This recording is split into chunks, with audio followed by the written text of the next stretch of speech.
దగ్గరకు వచ్చాము. ఒక గోపురం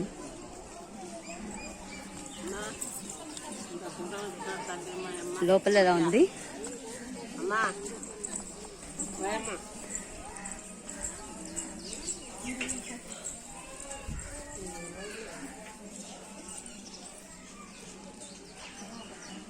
చూడండి, ఒకటొకటి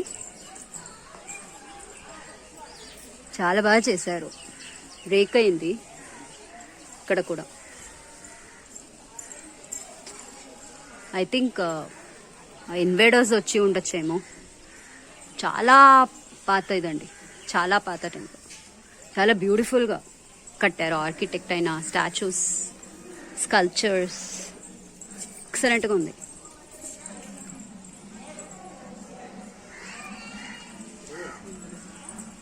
కదా, ఒకటొకటి చాలా బ్యూటిఫుల్గా కట్టారు. దేవుడు అవతారాలు, రుద్రదేవుడు, పార్వతి, బ్రహ్మదేవుడు నుంచి విష్ణు నుంచి అందరూ ఉన్నారు. బాగుంది. నమస్తే. సకల గురు అంతర్యామి శ్రీ భారతీ రమణ ముఖ్య ప్రాణాంతర్గత శ్రీ లక్ష్మీ వేద వ్యాసాత్మక నమ. Welcome to హితోపదేశ్.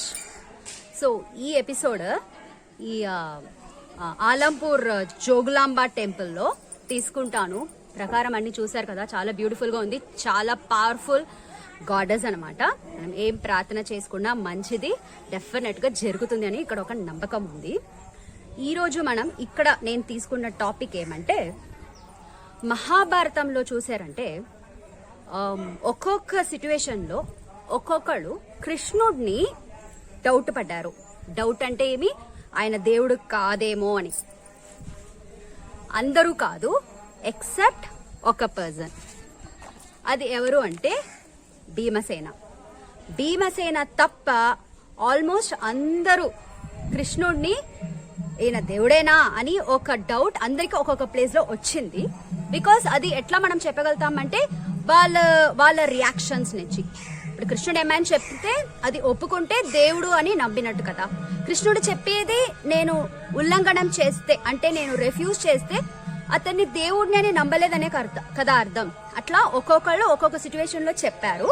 ఇప్పుడు మనం యుధిష్ఠిరుడు దేవుడు మాటని ఉల్లంఘనం చేశాడు, దానివల్ల ఏమైందని మనం చూద్దాం ఈ ఎపిసోడ్. ఓకే, ఎలా అంటే ఇది మొదలెడుతుంది మహాభారత యుద్ధం తర్వాత. యుధిష్ఠిరుడు అశ్వమేధ యాగంకి రెడీ అవుతాడు. ఇంకా ఆ సమయంలో కూర్చుని, సభ మధ్యలో కూర్చొని, ఆ బంధువులు అందరూ కూర్చుని ఉన్నారు, ఋషులు అందరూ కూడా కూర్చుని ఉన్నారు. యాగం అంటే అందరూ వస్తారు కదా రాజులు చేస్తే. సో అందరు కూర్చుని ఉన్నారు. యుధిష్ఠిరుడు పెద్దగా ఏడవటం స్టార్ట్ చేస్తాడు అరుచుకొని. ఏమి అంటే, నేను పెద్ద అధర్మం చేశాను, నేను వచ్చి కృష్ణుడు మాట విని ఏమేమన్నీ చేశాను, యుద్ధం చేసి మా ఎనిమి అంటే శత్రు వైపు మా ఓన్ కజిన్ బ్రదర్స్, నా తాతయ్య, పితామహ, గురు ద్రోణ నుంచి అందరినీ మేము పంచపాండవులు అందరూ చంపేశాము. అసలు ఇప్పుడు మాకు రిలేషన్స్ ఏమీ ఎవరు లేకుండా పోయారు. సో నా అపరాధానికి, నేను చేసిన ఈ తప్పుకి నాకు నరక ప్రాప్తి అవుతుంది, నరకంకి వెళ్తాను నేను అని ఏడుస్తాడు. ఇప్పుడు అక్కడ ఉన్న ఋషులు, బంధువులు అందరూ చెప్తారు, కాదు యుధిష్ఠిరా, నువ్వు చేసింది అసలు అధర్మమే కాదు, వాళ్ళే అధర్మం చేశారు, వాళ్ళని నువ్వు పనిష్ చేసేవి, అది ఒక క్షత్రియ ధర్మమే కదా, సో నువ్వేం భయపడకు అంటే యుధిష్ఠిరుడు కన్సోల్ అవ్వలేదు. వాడు చెప్తాడు, కన్విన్స్ అవ్వకుండా చెప్తాడు, మీరందరూ నన్ను ఓదారిస్తారంటే కన్సోల్ చేస్తారు, ఎందుకంటే మీరందరూ నా బంధువులు కాబట్టి నాకు సపోర్ట్ చేస్తారు, నేను నరకంకే వెళ్తా. యమధర్మరాజు అవతారమే కదా యుధిష్ఠిరుడు, అతనికే భయం వస్తుంది, నరకంకి వెళ్తాను అని. ఇప్పుడు బంధువులు అందరు కూడా చెప్తారు, ఋషులందరూ, ఇదిగో కృష్ణుడు వస్తాడు, కృష్ణుడినే అడుగు. కృష్ణ పరమాత్మ అక్కడ వస్తాడు, వచ్చి యుధిష్ఠిరా ఎందుకు ఇలా అరుస్తూ ఏడుస్తూ ఉన్నావు? కృష్ణ, నేను పెద్ద అధర్మం చేశాను, అందరినీ చంపేశాను, మా చుట్టాలే కదా, మా పెద్దనాన్న, మా మావయ్య, ఇట్లా అందరూ మా చుట్టాలే కదా, నా ఓన్ కజిన్ బ్రదర్స్ వీళ్ళందరినీ కూడా చంపాను కదా, నా తాతయ్య, పితామహ, భీష్మ, గురు ద్రోణాచార్య అందరినీ మేమే అన్ని చంపాము, నేను డెఫినెట్ గా నరకంకి వెళ్తా. కృష్ణ పరమాత్మ చెప్తాడు, ఇన్ని ఋషులు మునులు నీకు ఎందుకు చెప్తారు నువ్వు చేసింది ధర్మమే అని, ఎందుకంటే వాళ్ళకి తెలుసు కాబట్టి. నీకెందుకు ఇంకా అది అర్థం అవ్వలేదు? అండ్ నేనే చెప్తాను, నువ్వు చేసింది అధర్మం కాదు, ధర్మమే. యుధిష్ఠిరుడు అప్పుడు కూడా కన్విన్స్ అవ్వలేదు. చెప్తాడు, నో కృష్ణ, నువ్వు కూడా నా వాడే కాబట్టి నాకే సపోర్ట్ చేస్తావు అని చెప్పేస్తాడు. ఇంకా కృష్ణుడికి ఏం చేయాలి? ఓకే, ఇప్పుడు మేమందరం చెప్తాం కాబట్టి నువ్వు నమ్మట్లేదు. ఇప్పుడు మన శత్రు సైన్యం నుంచి ఒకళ్ళు చెప్తే ఇది నీ దగ్గర నువ్వు చేసింది ధర్మమే యుధిష్ఠిర అని చెప్తే నమ్ముతావా? యుధిష్ఠిరుడు ఓకే అంటాడు. డైరెక్ట్ గా కృష్ణుడు భీష్మాచార్య దగ్గర తీసుకెళ్తాడు. ఎంత క్లెవర్ అంటే Krishna master plan, Chanakya plan అంటే కృష్ణుడే అది. ఎందుకంటే దేవుడు కాబట్టి, ఆయన కింగ్ మేకర్. ఆయన కింగ్ మాత్రం కాదు, కృష్ణ పరమాత్మ ఆర్ వాట్ ఎవర్ విష్ణు ఏదైనా మీరు పెట్టుకోవచ్చు, ఈజ్ అ కింగ్ మేకర్ అనమాట. సో ఆ కింగ్ ని డౌట్ వచ్చిన యుధిష్ఠిరుడిని భీష్మాచార్య దగ్గర తీసుకెళ్లి, అది టాక్టిక్ అనమాట, టైం ప్రెసెన్స్ ఆఫ్ మైండ్ అంటారు కదా. శరపంజరంలో పడుకుని ఉన్నారు భీష్మాచార్య పెయిన్స్ తో పాటు, అక్కడ తీసుకెళ్తాడు. తీసుకెళ్లి భీష్మాచార్య మీరు చెప్పండి, ధర్మరాజా యుధిష్ఠిరుడు చేసినది ధర్మమా అధర్మమా? కౌరవులందరినీ చంపినది, మీరందరినీ కూడా చంపినది ధర్మమా అధర్మమా? భీష్మ చెప్తారు, కృష్ణ నన్ను చూస్తే ఎలా ఉంది, నేనేమో ఇలా శరపంజరం మీద ఆ హస్త్రం అలా పడుకుని ఉన్నాను, నా బాడీలో అసలు ఒక డ్రాప్ బ్లడ్ కూడా లేదు, నా నోట్లో ఒక డ్రాప్ వాటర్ ఇది లేదు, చాలా టైర్డ్ గా, ఇంకా ఎప్పుడు నా టైం వస్తుందని నేను టైం కౌంట్ చేస్తూ ఉన్నాను, ఇప్పుడు ఏం చెప్పగలుగుతా నేను అంటే, మీరు ఉపదేశం చెయ్యండి, మీరు నేర్చుకున్నది విద్యలన్నీ అట్లాగే పోతాయి, మీరు ఉపదేశం చేయండి. చూడండి, ఋషులు మునులందరూ కూడా వాళ్ళతో పాటు వచ్చి కూర్చొని పోతారు భీష్మాచార్యుడు ఉపదేశం వినాలి అని. అంటే భీష్మాచార్యుడు, నా వల్ల కానీ నేను టైర్డ్ గా ఉన్నాను. అప్పుడు కృష్ణ పరమాత్మ చెప్తాడు, మీకెందుకు ఆ బాధ, మీకెందుకు ఆ వరీస్, నేను ఉన్నాను కదా అని చెప్పి జస్ట్ భీష్మాచార్యన ఇట్లా తాకుతాడు, ముడతాడు. భీష్మాచార్య చూడాలి, ఫుల్ ఫ్రెష్ బ్లడ్ వచ్చినట్టు. డే 1 యుద్ధ రంగంలో భీష్మాచార్య వచ్చి ఇట్లా నించున్నారు కదా, అట్లా నించుండేటప్పుడు ఏమి ఎనర్జీ ఉండిందో భీష్మాచార్యుడికి, ఆ ఎనర్జీ అప్పుడు వచ్చిందంట, ఫీల్ అయ్యారంట. ఇప్పుడు భీష్మాచార్య, ఓకే నేను చెప్తాను, నువ్వు నన్ను తాకావు కాబట్టి నాకు ఫుల్ ఎనర్జీ వచ్చింది, ఎందుకంటే నువ్వు దేవుడు కాబట్టి. అయినా నాకేం తెలుస్తుంది కృష్ణ, ఏం చెప్పమంటావు అంటే కృష్ణ పరమాత్మ చెప్తాడు, అది కూడా మీరు బాధ పడకండి, నేనే మీ శరీరం లోపల ఇంకొక రూపంలో వచ్చి అన్ని మిమ్మల్ని చెప్పిస్తాను. మీరు కూడా 450-500 ఇయర్స్ దగ్గర పరశురామ ఇంకా పెద్ద పెద్ద ఋషుల దగ్గర మీరు అన్ని నేర్చుకున్నారు విద్యలన్నీ, అదన్నీ ఆ జ్ఞానం అన్ని అందరికి ఇవ్వాలి కదా, మీరు ఏం చెప్పకుండా అలా వెళ్ళిపోతే ఎలా అని కృష్ణ పరమాత్మ భీష్ముడికి ఒక క్రెడిట్ తెచ్చి ఇద్దామని ఈ ప్లాన్ చేస్తాడు. సో ఇప్పుడు కృష్ణ పరమాత్మ ఏం చేస్తాడు, ఇంకొక రూపం తీసుకుని భీష్మాచార్య శరీరంలో వెళ్ళిపోతాడు, వెళ్ళి ఉపదేశం స్టార్ట్ చేస్తాడు. దీన్ని ఇంకొక రూపంలో కృష్ణ పరమాత్మ ఇట్లా కూర్చొని వింటాడంట.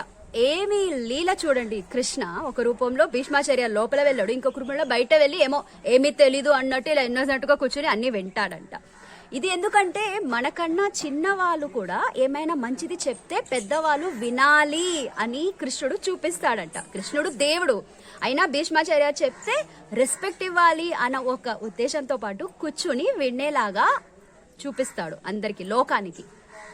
ఇప్పుడు యుధిష్ఠిరుడు, భీష్మాచార్య ఇంకా అందరు ఋషులు మునులు కూడా అందరూ వచ్చారంట. ఇంకా చెప్పాలంటే భీష్ముడు ఉపదేశం స్టార్ట్ చేసిన తర్వాత అందరు దేవతలందరికీ పైన లోకం నుంచి కూడా, దేవలోకం నుంచి దేవతలు అందరూ కూడా వచ్చి అలా పైన కూర్చుని వింటూ ఉన్నారంట. ఎందుకంటే కృష్ణ పరమాత్మనే కదా భీష్మాచార్య లోపల వెళ్ళి చెప్పించేది. సో దేవుడు ఉపదేశం లాగానే ఇది కూడా అని చెప్పి భీష్మాచార్య ఉపదేశం అందరూ వింటారంట. ఇప్పుడు భీష్మాచార్య ఒక పెద్ద ఉపదేశం ఇస్తాడు, వాట్ ఈస్ ధర్మ అధర్మ అన్ని గురించి కూడా చెప్తారు. ఇంకా లాస్ట్ కి ధర్మరాజుడిని ఏం చెప్తారంటే,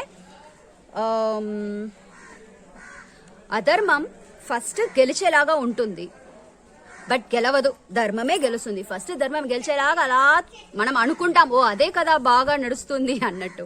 అది కూడా కలియుగంలో అయితే ఇంకా ఎగ్జాక్ట్లీ అధర్మమే విన్ అయ్యేలాగానే ఉంటుంది, బట్ యాక్చువల్లీ విన్ అవ్వదు. మీరు దేవుడి మీద నమ్మకం పెడితే అధర్మం విన్ అవ్వదు, ధర్మమే అవుతుంది. మనం ఎప్పుడు ధర్మ మార్గంలోనే నడవాలి, దాంట్లో డౌటే లేదు. సో భీష్మాచార్య అదే చెప్తారు, ఫస్ట్ అధర్మం విన్ అయ్యేలాగా ఉంటుంది, బట్ ధర్మమే విన్ అవుతుంది. ఫస్ట్ ఏమైంది, ద్రౌపదికి వస్త్రావరణం జరిగింది నుంచి వాళ్ళ రాజ్యం నుంచి కౌరవులు అన్ని లాగేసుకున్నారు, ఇట్లా అన్ని అధమమే జరిగింది, కౌరవాలకే కదా విన్నింగ్ వచ్చింది. లాస్ట్ ఏమైంది వాళ్ళ పరిస్థితి, రోడ్డు మీద పడ్డారు కదా, చచ్చిపోయారు కదా, అందరి చేతిలో ధర్మమే కదా గెలిచింది అని భీష్ముడు చెప్పేసి ఇంకా చెప్తాడు, నీకు అసలు యుధిష్ఠిర కృష్ణుడు వచ్చి దేవుడే, శ్రీమన్నారాయణ ఒక అవతారమే, దాన్ని చాలా ప్లేసెస్ లో ప్రూవ్ చేశాడు, విశ్వరూపం చూపించిన నుంచి చాలా ప్లేసెస్ లో చూపించాడు. గోవర్ధన పర్వతం ఎత్తడం నుంచి మన వల్ల అవుతుందా, ఇలాంటిది ఏమైనా ఊహించగలుగుతామా? సో ఇదన్నీ దేవుడే కదా చేయగలుగుతాడు. అట్లా ఉన్న కృష్ణుడు చెప్తే కూడా నువ్వు ఎందుకు నమ్మలేదు, నువ్వు అధర్మం చేయలేదని కృష్ణుడు చెప్తే కూడా నువ్వు ఎందుకు నమ్మలేదు? అదే ఒక పెద్ద మిస్టేక్ అని భీష్మాచార్య చెప్తారు. ఇంకా తర్వాత ఆ ధర్మంకి ఇంకొక పేరు కృష్ణ అంటే ధర్మం అంటే కృష్ణ, దాంట్లో డౌటే లేదు, ఇది మహాభారతంలో ఉంది, ప్రతి చోట్లో ఉంది. కృష్ణుడే చెప్తాడు, నేను ఎవరంటే ధర్మం అంతే, దేవుడు అంటే ధర్మం, కృష్ణుడు అంటే ధర్మం అలా చెప్పి, సో శ్రీమన్నారాయణ నీకు చెప్పాడు కాబట్టి అది అసలు అధర్మం కాదు, నువ్వు నరకంకి వెళ్ళవు, భయపడకు అని భీష్మాచార్య చెప్పిన తర్వాత యుధిష్ఠిరుడు కన్విన్స్ అయ్యాడు. ఇప్పుడు 2 మ్యాటర్స్ అండి, కృష్ణుడు ఎందుకు ఇక్కడ భీష్మాచార్య తీసుకొచ్చి ఇదన్నీ చెప్పించాడు. ఫస్ట్ రీజన్ ఏమంటే భీష్మాచార్య ఆల్రెడీ చెప్పాను కదా, 450-500 years అన్ని అస్త్రశస్త్ర విద్యలో అన్ని నేర్చుకున్నదని ఎవరికి ఆయన చెప్పలేదు, ఇన్ని రోజులు అన్ని వేస్ట్ అయిపోతుంది.